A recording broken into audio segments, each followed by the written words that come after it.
Welcome to the Marketing Revolution podcast. This is the underground movement of savage marketers from all over the world.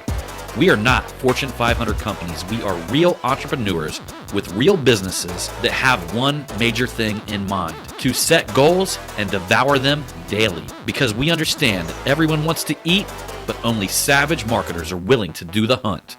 Now let's get this revolution started. Hey, what's up, everybody? This is John Hiley with the Marketing Revolution podcast and the Marketing Savage Facebook group.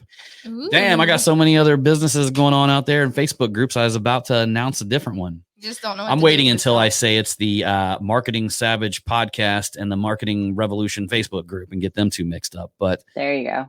Everybody, we are chilling here with the co-host with the most, Angela Hiley, and our latest guest here, which is a member of the Marketing Savage Facebook group, and that is Jennifer Crrasco.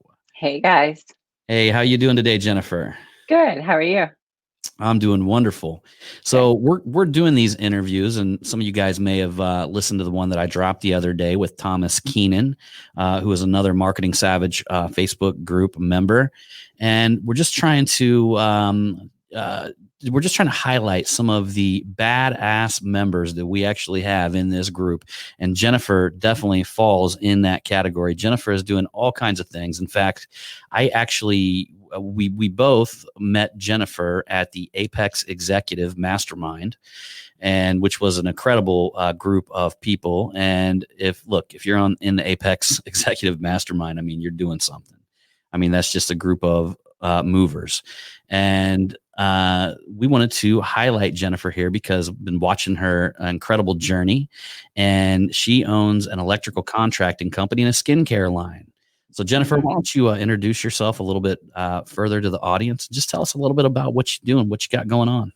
Sure. So I've owned a couple skincare clinics for about 21 years. And with that, I launched skincare line for men and women. That was really more for the men when I joined the RT Syndicate, because I had a lot of men asking questions about skincare. With that, I mean, I'm also a pro athlete. So I'm an IFBB pro figure competitor. And I was actually getting ready for a show until the COVID hit. So I'm going to take a break until it's all over. And I own a skincare. I do own a skincare clinic, but I also own an electrical clinic with my other half, Kevin. So our clinic, we do construction, electrical, residential. It's full force. So we're here in California, but we're also in Arizona. We're going into Utah. And so we're just expanding. Incredible. So why don't you take us through your day to day? I mean, owning that many businesses, I mean, what do you normally do during the day? Do you spend a lot of time? I always see you're kind of suiting up and going to the electrical company.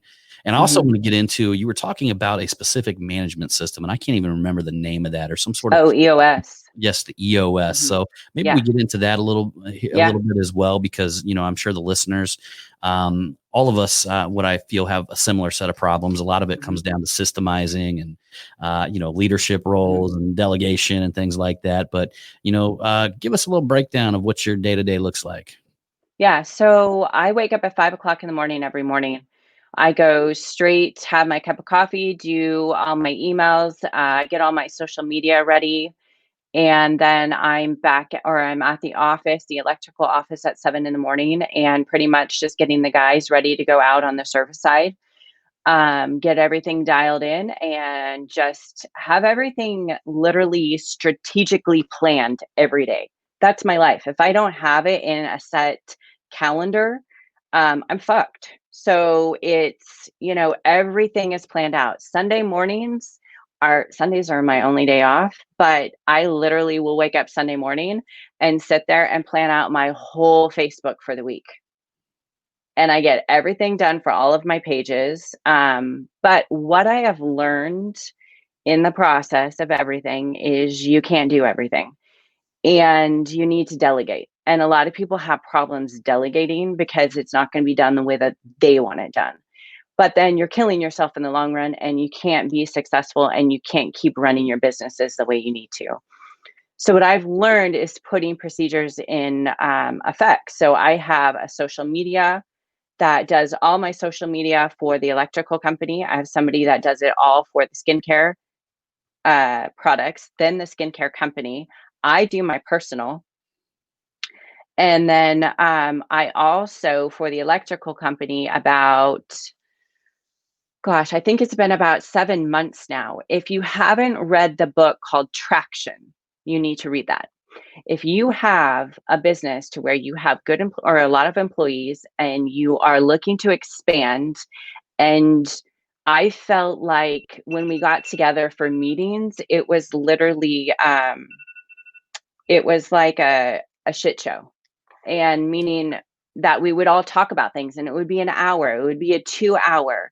And so reading the book Traction and the 5 dysfunctions of a team, that is a phenomenal book.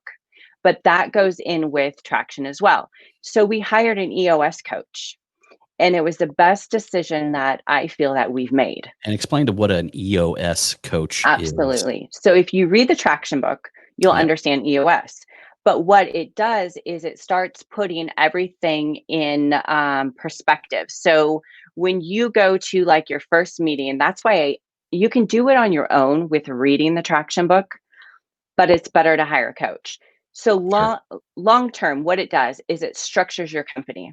It gets everybody in the positions that they need to be. It makes your meetings only an hour, weekly meetings, and then it trickles down to the other guys. So we get our high-end people in the EOS meeting, and we structure how our business is going to be created. And then it trickles down. So then just like me, I have 6 guys that are under me, where Kevin has maybe, 3 guys under him. So it trickles down, and I do that same implementation with those guys. And so what you're doing is you're creating these funnels where everybody's on the same page and everybody knows your core values, and everybody, it's just everybody's on the right track. And I talked about this at the last Break Free Academy about core values. So they had me up speaking about it. And the thing is we had like 10 core values. Yeah. Because you all think that, okay, these are our core values. These are what the company is. This is exceptional. But when you really sit down with everybody that's in your core group, you learn that that's not what everybody else thinks about your company. So when you sit down and you come up with like 10, by the time we were done, we only have 3 core values now. Because all the little miscellaneous core values all go into that one. And then what we do is we create our core values, which you create your speech, which if you haven't noticed and you don't follow Andy Frisella, he is a prime example of exactly what he is structured with EOS for his system.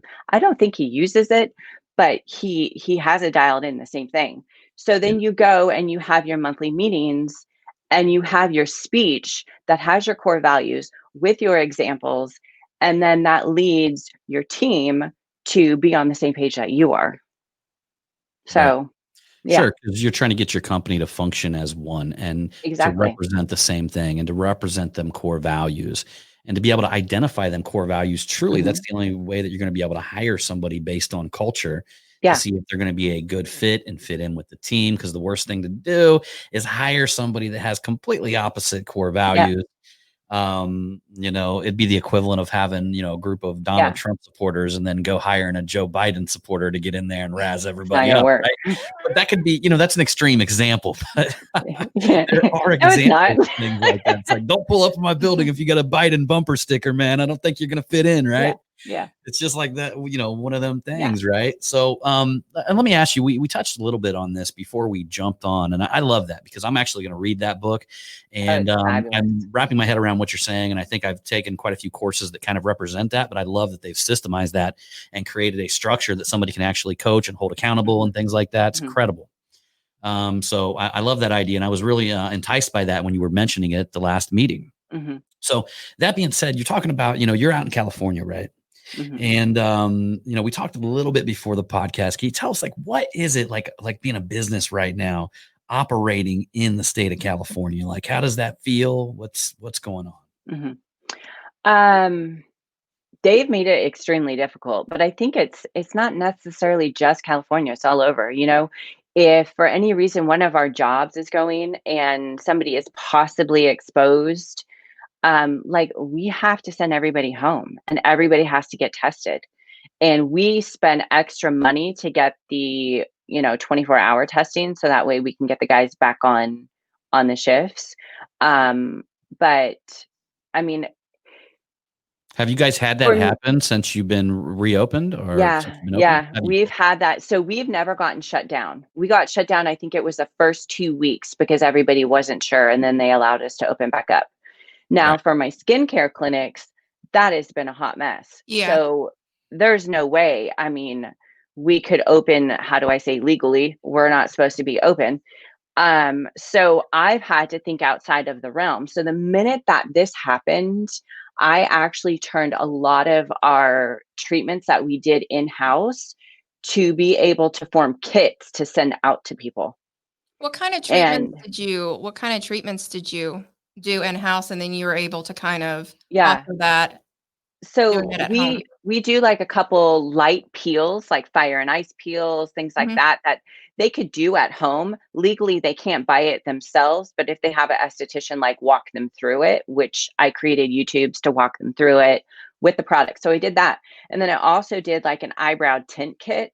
So then that way they have an at-home kit so they can wax their brows, tint them, and then I walk them through that. So it was kind of just as an entrepreneur, which you just have to think outside the box. I mean, if Right. you wanna make it work and you wanna push forward, you just have to do shit to make it work. Mhm. And so it's just thinking about, okay, how am I gonna do this? And honestly, the electrical company, I feel we have grown so much, even with the COVID happening. The one thing that I'm noticing that is happening right now is that a lot of investors are holding their money. So we're getting in money from prior jobs and we're awarded these jobs coming forward, but we don't have the signing contracts right now because people are holding on to the money until after election. Yeah. Well, I think that's happening across the board. I mean, I was Yeah, talking to a banker.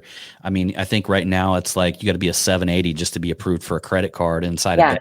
yeah, And then banks are tightening up anything like refinance, credit scores, all of that stuff yeah, is being tightened down. And it's yeah, actually resembling, back in 2008 when we had the mortgage crisis. yep, In yeah, fact, they say that the same protocol, I was talking to my banker buddy the other day, same protocol is being laid out that was laid out in yeah, 2008. yeah, So I think everybody's like worried, you know what I mean? They yeah, just don't know what the future is going to hold.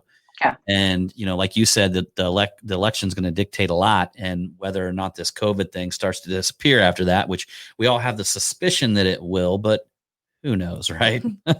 We've got this suspicion that after the election, it's going to die down and go This away. this Assuming the that Donald Trump, scamdemic. yeah, the scamdemic, right? And assuming Donald Trump wins, which I think he'll win, but in this day and age, who the hell knows? You know what I I don't mean? know. Who knows what's going on? I mean, I've like we did a whole podcast on our other show where all the conspiracy theory videos that we watched, and we put on foil hats before we even started the podcast. And it's just crazy how much information that we have going on out there right And it's now. coming to fruition. Like Yeah, some of yeah. it is There's a I'm lot of it like, that is coming to yeah. yeah, so which is pretty interesting to see. And we're looking at more things that are happening out there, and it's like fucking crazy, you know what I mean? I mean, people getting arrested. What's the energy like out there in your state? Well, I have to be nice and not say anything that I wanna say. Um, there's a lot of Fruit Loops in California, Yeah. and Yeah. I mean, I love California, and I have a great friendships out here and great people. I surround myself with amazing people, but, I mean, it's insane, like, I went to the airport, and they have, like, full on suits, and I'm just Who like, has "Come I mean, literally the mask and the face shield?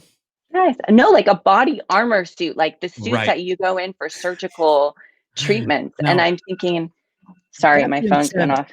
I actually heard a rumor, and I didn't really check if this was true, but did you get banned from American Airlines? I did. Did you? Well, come on, you got to tell us how that happened. I mean, how did they Okay. ban you from American Airlines? So I don't know which one it was. They so when we first went in to go through TSA check-in, we had our masks, but our masks were like right here. They weren't over our nose. And so the lady decided to tell Kevin, my other half, that he had to lift up his mask. And he's like, yeah, no problem. And he goes, it's only like a 2% chance. And he was going, I'm like, Kevin, stop. Let's just get through TSA and get on the plane, please. Yeah, Right. right. We don't need to have a Bad conversation. place to argue. So I don't know if he pissed her off or if it was when we got on the plane that I took my mask off to eat and then I started working on my computer and forgot, and I got reprimanded by the stewardess. And come to find out, they have a pen and paper and they're writing names down and seat numbers, Oh right? my God. So we go to check into the flight. What was this, Friday night? And we couldn't check in. So I just figured something's wrong with their system. So we get there early to check in. No, they had to call and have somebody come and teach us how we're supposed to be wearing our mask and that we have to have our mask on at all times. Wow. And if we do not, like, we are to eat and then automatically put it on. And if we don't put our mask on, we can't fly with American Airlines anymore. Seriously. I I seen a should just girl. put a straw through it. I seen a girl at the airport. It was crazy. She like was eating with her mask on. She was like pulling it out and shoving a cheeseburger under. And every time she pulled the cheeseburger out, part of it was Yeah. gone. Yeah. And It's just scary because there's just this fear tactic for people. And I mean, I know a lot of doctor friends, and I think it's you have to be in contact for 15 minutes, if I'm correct. I mean, everybody has their own analogy, but anyway, we got an email sent to us 24 hours after that plane ride that we're not allowed to fly with American Airlines until the mask mandate is gone. So, oh wow. Yeah, they were pretty hardcore with me too, because I did the same thing and I forgot about it for a second. And like you know what? Like normally I would fly first class American Airlines, but to be honest with you, the first class is just the fucking same as like about any other seat in the plane. Yeah. Like I started with that because I usually fly Delta and I fly first class Delta, and first class Delta is like sitting in a fucking king's chair and having a TV in front of you and all kinds of great shit. And I go get in first class American Airlines and I'm looking around. I'm like, man, there ain't nothing first class about this seat. You know what I mean? And they pack you in like sardines. So it's not like Delta or, Southwest. They actually are leaving room. They pack you in. So yeah. But you know what those little flight attendants are doing is like when they disappear and they go in the back and they have the curtain closed. Man, they're back there sitting there. They don't have that fucking mask on. Breathing COVID on each other. Like, yeah. come on, nose, face. It's a COVID fest in the airplane anyway. I mean, come on. That was a little harsh, though, saying you guys couldn't. Yeah, couldn't come back on. Like, all right, well, fuck you, American Airlines. At least they reimbursed our money for future flight. So I was afraid they wouldn't do that, but they did. So I give them that credit. Yeah. Well, that's hilarious. In all honesty, you want to look at this from a marketing perspective. I mean, like literally, if they were going to be marketing a vaccine, I mean, how much, like literally, they're putting people in so much pain that they would do anything to just get rid of this shit, right? Yeah. Like honestly, like really, like I talk about marketing, people are either moving away from pain or towards pleasure, right? So literally the tactic here is to put people in so much pain, whether that's physical by they can't even breathe, suffocating people, and mental pain and mental anguish, that at one point people are just going to want to have their life back. Yeah. And they're going to put more restrictions. Like they are pushing the biggest drug push that we've ever seen of all times. And they're going to be pushing this vaccine. And like, look, they are basically using like a fucking a dirty marketing technique. You know what I mean? Absolutely. Well, even I just got off the phone with my father maybe like a week ago, and we don't talk as much because they're very political and I don't like to get into it. And he is literally depressed. You know, from the minute I talked to him on the phone, it was like, "Oh, I can't wait that this is over so I can go outside, I can do things," and that's what's so messed up about it, is that all of these people are thinking this, and their mind is just, from watching, like, the news and thinking, and I had to get off the phone with him, and I feel horrible to say this, but it was like, it was so depressing to have this phone call. Yeah. And it was like, just get outside and walk around. Mm-hmm. Like, That's the crazy thing. That's the thing with family. I mean, a lot of times, I mean, that happens to all of us. Happens to her too with her mom. Her mom will call and she'll be depressed and totally bumming her out. You know what I mean? And all that kind of stuff. And I've had to literally like extract myself from almost all of my family. Since my mom and my dad passed away years ago, it's like we just don't have anything jiving in common, man. And I mean, it's just like, it just doesn't work. It doesn't add anything positive to my life. And I hired my sister's son, and he did some really shady shit in our business. And she blamed it on me. And that was one of my last straws with that part of my family. Yeah. And, that's why I really talk to people about that too. And it's like, just because it's family doesn't mean that you have to be loyal and you have to do those things if it doesn't fit your core values as a person. Yeah. You got to, no matter how much you love them, if they haven't dealt with their own shit to be the best version of themselves, you got to put boundaries up to where you're like, yes, I love you. We can have this conversation, but we're not going to be talking about this or that, Exactly. Yeah. I spent a lot of years arguing at Thanksgivings. It's not worth it. I mean, and then we got we got one part of the family that is on her side, but they're kind of like married into the family, and these motherfuckers get in fights and shit like that. You know what I mean? Every year, it's funny. With your brother's wife, like that ain't no. I'm not no part of that. But we don't go there because it's like, do you really want to go there and like have to watch these motherfuckers beat each other up and shit like that in the front yard? Well, you could YouTube it and start making some money. It is kind of funny though. Yeah, it is kind of funny. That's but it's like mess. At a certain point, we're like, dude, we don't be a part of that shit. You know what I mean? It's like TikTok, you get some great views. You could get some pretty crazy hillbilly TikTok stuff going on there. That's for sure. Some redneck stuff. Rednecks gone wild. Oh man, I wish I could have like TikTok some stuff back in the day at where I lived. Man, there would have been some really great TikTok videos. We had old drunks that just lived in our garage, and I mean, I love it. It was incredible. I mean, we even had this one old drunk that he used to sit up by an old stove that my dad had in the corner, and he'd sit here and he'd be wobbling. Yeah, his name was Red. He'd be wobbling. He was so drunk, he'd be wobbling. He could barely fucking talk. And we started running fishing wire up over the electrical conduit. You know what that is? And so we would run it, and it hung right down. And I would literally put a fishing hook on the end of it, and like literally swing it until I hooked his hat and snacked his hat to the ceiling.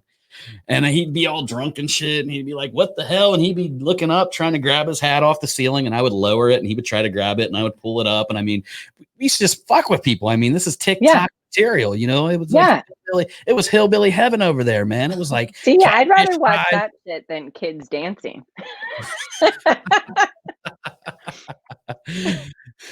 So that being said, Jennifer, let's see. We covered the skincare. We covered the electrical. About the skincare. Well, what's up? Yeah, let's talk about. Do you actually sell a physical line that you send out and all that stuff? Do you have like an online store? You do that as well? So yeah, I have an online store, and it's growing. Of course, just starting it, learning all the different techniques. Sorry, my alarms keep going off. See, I have alarm set. And it literally will say, Jen, do this, Jen, do that. So that way I'm on schedule. I need to learn from you. Oh, I just stick it right in my phone, and then it goes off, and it's easy. I'm happy. So I even do it for Instagram. Yeah. I'm happy if I just get 4 fucking super important things done a day. Yeah. And then after that, I'm like, have everybody else do everything for me. Yep.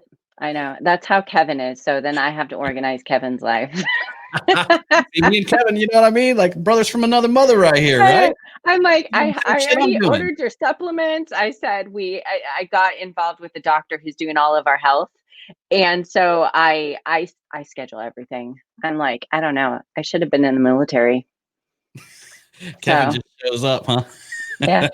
Man, we would get along. That's awesome. No, but I have the skincare online, and it's called V Skincare Line. And it has men and women. It has at-home treatments. It has online consultations. And this was literally from COVID. I mean, this is what created the home treatments, the online consultations, because of looking at different avenues that I need to do because of COVID with the skincare clinics. The men's line was basically created because when I joined the Arte Syndicate, of course, a lot of it is male. I think there was only like 8 females in there. And then to get tons of questions from men, because men don't feel confident asking women or showing up places and asking questions or going to a spa or whatever they want. So they would come to me and start asking questions. And I thought to myself, well, Jennifer, you have a women's line. Why aren't you creating a men's line? You surround yourself with majority of people that I'm around are men, businessmen. So I created the skincare line for guys. And so I educate them, and, that's kind of where it flourished from. Yeah. I couldn't see myself walking into a store and be like, do you got a good exfoliator? No. What's going on with some exfoliation, and telling them that my secret, is the soap I use. What's your favorite products that you have? Oh gosh, there's a lot of great products that I have, but honestly, let's just go down to the basic. I really think that a basic for a person, moisturizers are extremely harmful for your skin, by the way. So really? Unless you're severely dry. So if you want to, you can check out my podcast here. It's called What the Fuck is Beauty Anyway? But it talks about how moisturizers are bad. So my concept I love that. What the fuck is beauty anyway? Yep. Go ahead, it should always be a good cleanser, balancer to balance your pH in your skin, and a good serum, because serums, the molecules are small enough to penetrate the skin. A moisturizer will not penetrate the skin. It stays on the surface of the skin. The molecule's too big. Like greasier, right? It does. So if you're really dry, you probably need it. But what happens is, I'll get scientific really quick, is say this is your skin. When you put your moisturizer on, it hydrates the tissues of your skin, right? But underneath, all your baby cells, your stem cells, all of that, they're connecting with the skin. So they're thinking to themselves, okay, well, we're moisturized, so I don't have to produce moisture. So I'm just going to go to sleep. Oh, okay. Then you're not getting your collagen, you're not getting your elastin production, your body's not communicating properly, the cells aren't working, where the molecule of a serum can actually penetrate and get those going more. Okay. To stimulate those more. Kind of get it? Now, you talking about like all over your body, or are you talking about just totally different. Face is different than body. So your face has a lot more oil glands where your body doesn't. So the body, moisturized, you'll be fine with that. And I always recommend that when you get out of the shower, stay a little moist, like wet, don't super dry off, and apply your moisturizer, because your skin will grab right on that with water, because it likes the water. So it will go in deeper into the skin and hydrate. So there's a little trick. Let me ask you a question. So I have like combination skin, and in the summertime, it's way more oilier than it is come like wintertime. So like come like when the weather changes, my skin just like, it's getting really dry. Do you recommend using a moisturizer at that time, or? Yeah, but I also recommend changing up your regime. So that might mean that during the winter or the winter time, you would use, probably not cleanse your face morning and night. You would only do it at night, or you would use more of a creamy cleanser. And then you can moisturize it if you want to, but then during the day, during the summer, I would use something that's going to actually clean a little bit more than what you're doing to strip that oil. Okay. And where can I do you have something online to where I can fill something out, or like schedule something with you guys to figure out what would be the best thing? Yeah. Awesome. Yeah. It's vskincareline.com, but you can always just reach out to me and I'll help you. So sweet. I just looked and my battery is like literally almost dead. I have to move my computer. Hey, that's all right. That's all right. So sorry. Jennifer, we are about ready to close this one out, and I truly appreciate you for dropping some great information here. And to top that off, like, where can people get a hold of you? Can you give us some .coms and some things like that we can check out? Absolutely.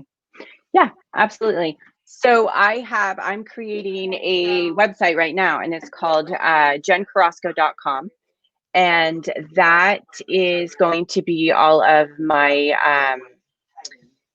it's going to be my coaching. It's going to be like my physical, because I do fitness. So I will train people for competitions. So it will be all of that. But I also have theskincareline.com, and that is my skincare line. And then I have my studio. But the electrical company is rocklandelectric.com. Yeah. Terrific, awesome. Jennifer. Okay. All right. So we appreciate having you along on this episode of the Marketing Revolution podcast and the tactical.